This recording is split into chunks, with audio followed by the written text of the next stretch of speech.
Pred nami stojí budova železničnej stanici v Košiciach. Stanica bola otvorená 14. augusta 1860, je teda jedným z historicky najstarších železničných úzlov na Slovensku. Súčasná budova, ktorú vidíme dnes, pochádza zo 70.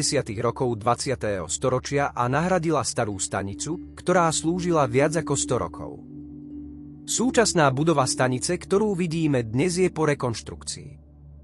Jej horizontála pôsobí pokojne, no pod ňou pulzuje pohyb mesta. Vo vnútri stanice sa priestor otvára do širokej haly, kde sa zvuk krokov mieša s ozvenou hlásení. Na tomto mieste sa čas nemeria hodinami, ale odchodmi a návratmi.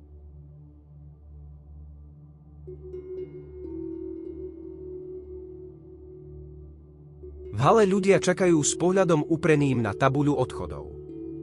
Niektorí stoja nehybne, iní sa pomaly prechádzajú, no všetkých spája rovnaký moment.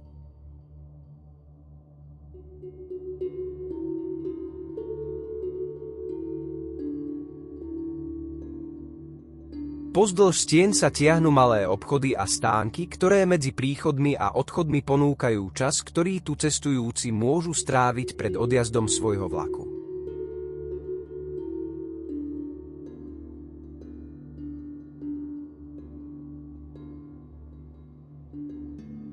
Na nástupištiach sa vlaky dávajú do pohybu pomaly, takmer obratne.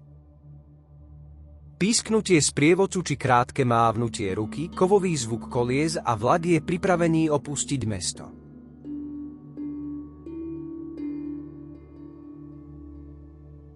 Stanica je dôležitým železničným križovatkovým bodom a končí tu hlavná trať zo Zvolena a vedú odtiaľ viaceré medzinárodné a vnútroštátne trate, napríklad do Žiliny, do Prešova a cez Čiernu nad Tisou ďalej na Ukrajinu.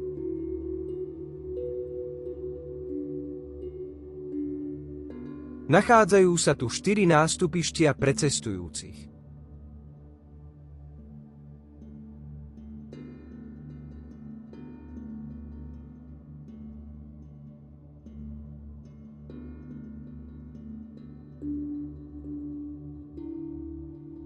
Stanica je zároveň prepojená s mestskou dopravou Košíc. Električky a autobusy sú hneď vedľa budovy.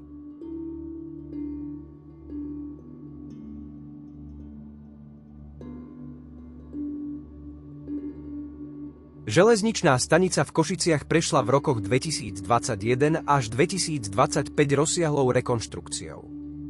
Práce zahŕňali úpravu nástupíšť, koľají a vnútorných priestorov, vrátane zlepšenia prístupov pre cestujúcich.